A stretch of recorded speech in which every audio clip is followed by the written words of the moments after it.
नमस्कार, news one India में आपका स्वागत है। आपके साथ मैं धर्मराज सिंह। दिल्ली में आम आदमी पार्टी के विधायक राघव चड्ढा ने आज एक प्रेस कॉन्फ्रेंस की और केंद्र सरकार पर वैक्सीन के निर्यात को लेकर कई सवाल खड़े किए हैं। राघव चड्ढा ने कहा कि देश में वैक्सीन की किल्लत हो गई है।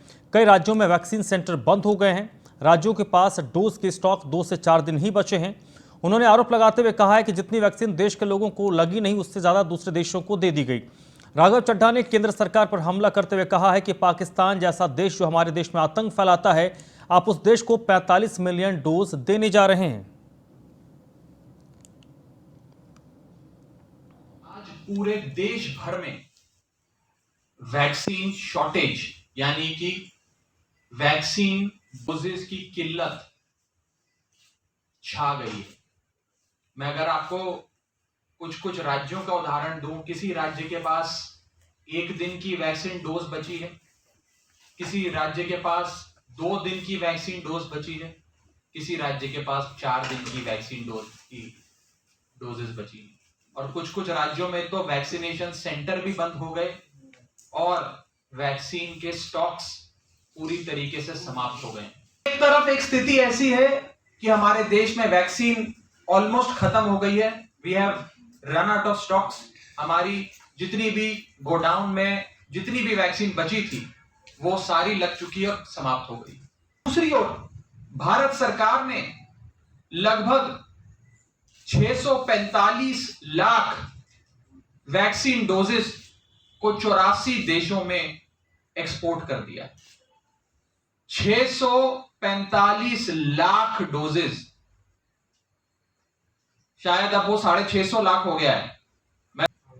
एक तरफ हम कहते हैं कि पाकिस्तान आतंकवाद एक्सपोर्ट करता है, Pakistan is the exporter of terrorism, Pakistan terror Hindustan में एक्सपोर्ट करता है, और दूसरी ओर भारत देश जीवन दान देने वाली वैक्सीन पाकिस्तान को एक्सपोर्ट कर रहा है। पाकिस्तान भारत को आतंक एक्सपोर्ट करता है, भारत देश पाकिस्तान को वैक्सीन एक्सपोर्ट करता है।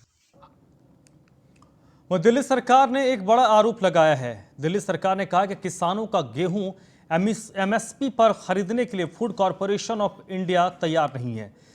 इस मामले में प्रधानमंत्री मोदी से हस्तक्षेप करने की अपील की गई है। एफसीआई अधिकारियों को दिल्ली के कृषि मंत्री गोपाल राय ने फटकार लगाई है। दिल्ली में किसानों को किसानी का दर्जा नहीं है। दिल्ली में गेहूं बेचने वालों को एफसीआई कैसे किसान माने, यह भी एक संकट है कि एफसीआई के सामने एक संकट है, क्योंकि अधिकतर गेहूं प्राइवेट व्यापारी भी बेचते हैं, क्योंकि एफसीआई एमएसपी पर किसानों से ही खरीद करती है, व्यापारियों से नहीं। दिल्ली के किसानों के लिए एक बड़ी मुसीबत खड़ी हो गई है। गेहूं की फसल कटने के बाद अब उनका अनाज एमएसपी पर खरीदने के लिए एफसीआई तैयार नहीं है।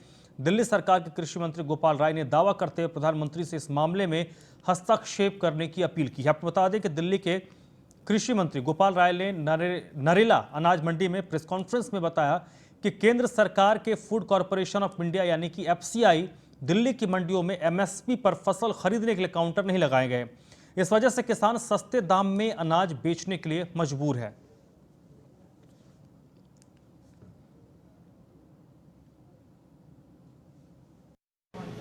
देखिए, अभी पिछले कई दिनों से लगातार किसानों की तरफ से ये शिकायत आ रही थी कि नरेला मंडी के अंदर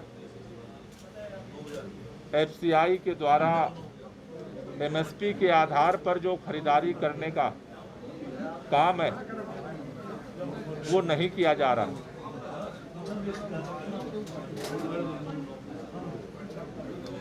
हमने यहाँ की मंडी से कल हमने जब रिपोर्ट मंगाई, एफसीआई ने हमें लिख करके दिया कि 1 तारीख से ही मंडियों में खरीदारी हो रही है। कल जब हमने यहाँ रिपोर्ट मंगाई, यहाँ से पता चला कि यहाँ पर एफसीआई ने काउंटर ही नहीं लगाए मंडी के अंदर। लेकिन फिर कल एफसीआई ने बोला कि नहीं, हम खरीदारी कर रहे हैं। किसानों की समस्याओं को ध्यान में रखते हुए आज हमने यहाँ निरीक्षण करने का। राफेल की खरीद को लेकर बीजेपी और कांग्रेस एक बार फिर से आमने सामने है। रणदीप सुरजेवाला ने आरोप लगाया है कि 36 राफेल की खरीद में 21,075 करोड़ का घोटाला हुआ है, जिसका प्रधानमंत्री जवाब दें। ईडी ने एक दलाल को गिरफ्तार किया है। इस दलाल से मिले हैं 2 पेपर जो राफेल सौदे में हुई खरीद पर सवाल खड़े करता है। यह खुलासा खुद फ्रांस की एक वेबसाइट के द्वारा किया गया है। कांग्रेस के सीनियर लीडर रणदीप सुरजेवाला ने आज एक प्रेस कॉन्फ्रेंस की है और इस प्रेस कॉन्फ्रेंस में रणदीप सुरजेवाला ने आरोप लगाया है कि बीजेपी ने 36 राफेल की खरीद में 21,075 करोड़ का घोटाला किया। अगर इस राफेल सौदे में कोई घोटाला नहीं हुआ है तो ईडी ने जिस दलाल को गिरफ्तार किया है उसके पास से रक्षा मंत्रालय के 2 पेपर कैसे मिले। खुद प्रधानमंत्री मोदी ने कहा था कि राफेल सौदे में कोई भी बीच में नहीं है, तो ये दलाल के पास रक्षा मंत्रालय का पेपर कैसे पहुंचा। तो राफेल सौदे को लेकर एक बार फिर से राफेल सौदे का जो जिन है वो बाहर निकला है। फ्रांस की एक मैगजीन ने इसको लेकर एक खबर छापी थी कुछ दिनों पहले, जिसमें इस बात का जिक्र किया गया था कि उसमें दलाली दी गई है। और अब रणदीप सुरजेवाला यानी कि कांग्रेस पार्टी ने आज एक प्रेस कॉन्फ्रेंस की है और आरोप लगाया है कि फ्रांस से जो राफेल का सौदा हुआ है उसमें बड़े पैमाने पर दलाली हुई है। और ये एक जो गिरफ्तारी हुई है, ईडी ने गिरफ्तारी की, उसके पास से रक्षा मंत्रालय का कागज बरामद होना इस बात की गवाही देता है, इस बात की पुष्टि करता है।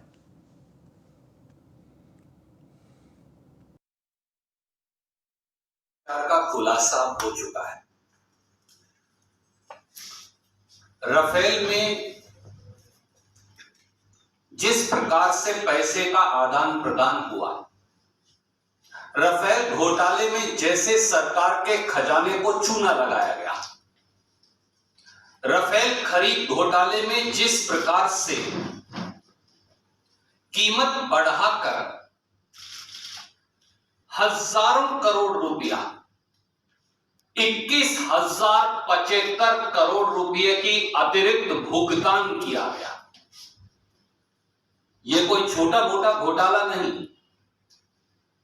अब जो कागज सामने हैं, तथ्य सामने हैं, उनसे एक बात साफ है कि राफेल खरीद में यूरो 2.81 बिलियन डॉलर यानी 21,075 करोड़ रुपया 2016 के यूरो के रेट के मुताबिक अतिरिक्त पैसे की पेमेंट हुई है। यूरो 2.81 बिलियन यानी 21,075 करोड़ रुपए का अतिरिक्त भुगतान किया गया है। राफेल घोटाला आप सबके सामने है। तो दोस्तों एक बात साफ है, देशवासियों एक बात साफ है, ये खाते भी हैं, खिलाते भी हैं और पकड़े जाने पर बुराते भी हैं। दिल्ली के बीजेपी दिल्ली प्रदेश किसान मोर्चा के नेतृत्व में कल किसानों की फसलों को एफसीआई के द्वारा खरीदा जा रहा है, लेकिन दिल्ली सरकार के मंत्री के द्वारा दिल्ली के किसानों को गलत मैसेज भेजा जा रहा है कि केंद्र सरकार किसानों के हित में काम नहीं कर रही है और किसानों की फसलों को नहीं खरीदा जा रहा है। इस गलत बयानबाजी को लेकर कल बीजेपी दिल्ली किसान मोर्चा के नेतृत्व में दिल्ली के मुख्यमंत्री केजरीवाल से मुलाकात करेगी। उन्होंने मिलने से इनकार किया तो उन्हीं के घर के बाहर बीजेपी का किसान मोर्चा धरना प्रदर्शन करेगा और जनता के सामने झूठ फैलाने और किसानों को बरगलाने की राजनीति कर रही आम आदमी पार्टी के झूठे प्रचार का पर्दाफाश करने की तैयारी बीजेपी कर रही है। इसकी घोषणा आज दिल्ली बीजेपी द्वारा की गई है।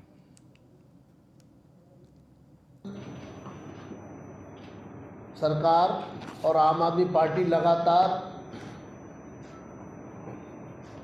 किसानों के साथ धोखा कर रही है, किसानों से झूठ बोल रही है, किसानों के अधिकारों का हनन कर रही है। ये पहला मौका नहीं है जब किसानों के साथ धोखा किया गया। किसान बिल के मामले में भी मैनिफेस्टो में बाकायदा इन बिलों के संबंध में किसानों से वायदा किया और जब भारत सरकार ने उसको लागू किया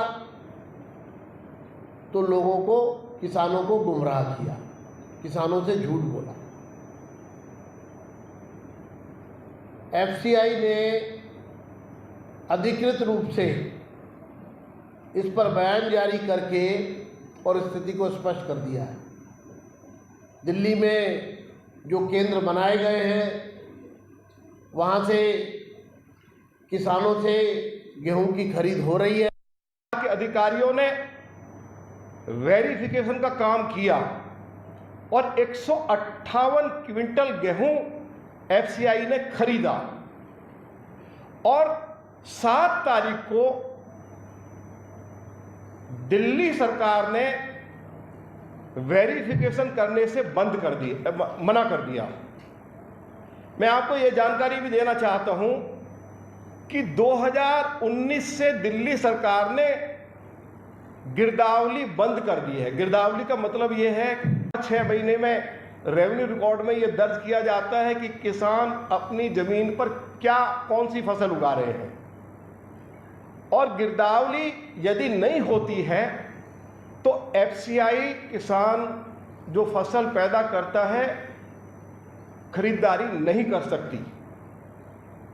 तो एफसीआई ने कहा कि चलिए आपने 3 सालों से गिरदावरी बंद कर रखी है, आपका कोई एक अधिकारी वेरीफाई कर दे। उसके लिए उन्होंने 6 तारीख को हाँ किया, और जब ये पता लगा दिल्ली सरकार के मंत्री गोपाल राय को और दिल्ली के मुख्यमंत्री को कि दिल्ली में 1975 रुपए पर क्विंटल के हिसाब से मोदी जी की सरकार ने कई सालों के बाद गेहूं की खरीदारी शुरू कर दी है, और क्योंकि उससे पहले अरविंद केजरीवाल ने यह कहा था कि जो केंद्र सरकार जो एमएसपी तय करेगी हम 50% अलग से किसानों को देंगे। और अब बात करते हैं आम आदमी पार्टी की, जिनके विधायक आतिशी ने आज सरकार पर निशाना साधा है। पीएम ने कोरोना को लेकर देश के अलग अलग राज्यों के मुख्यमंत्रियों के साथ बैठक की। प्रधानमंत्री ने दिल्ली में जो कदम उठाए हैं कोरोना को रोकने के लिए, दिल्ली सरकार ने जिस तरह से कंट्रोल किया है, पीएम ने वो सारे कदम पूरे देश को उठाने के लिए कहा है। दिल्ली मॉडल को पूरे देश में पहचाना जा रहा है, ये हमारे लिए खुशी की बात है। प्रधानमंत्री मोदी ने केजरीवाल सरकार के उठाए गए कदम और उसके फायदों को देखते हुए सभी को उन्हीं कदमों को उठाने के लिए कह रहे हैं। इस बात की खुशी कि दिल्ली सरकार ने जिन सभी प्रयासों को किया है वो पीएम सभी राज्यों के मुख्यमंत्रियों को बता रहे हैं।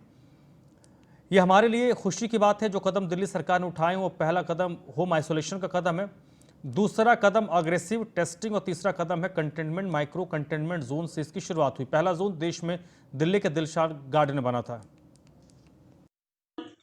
प्रधानमंत्री श्री नरेंद्र मोदी जी ने देश भर में अलग अलग राज्यों के मुख्यमंत्रियों से एक बैठक करी और अलग अलग राज्यों को आगे बढ़ते हुए कोरोना को रोकने के लिए, कोरोना के केसेस को बढ़ने से रोकने के लिए क्या क्या करना चाहिए, उसके लिए अलग अलग राज्यों और उनके मुख्यमंत्रियों को कई हिदायतें दी।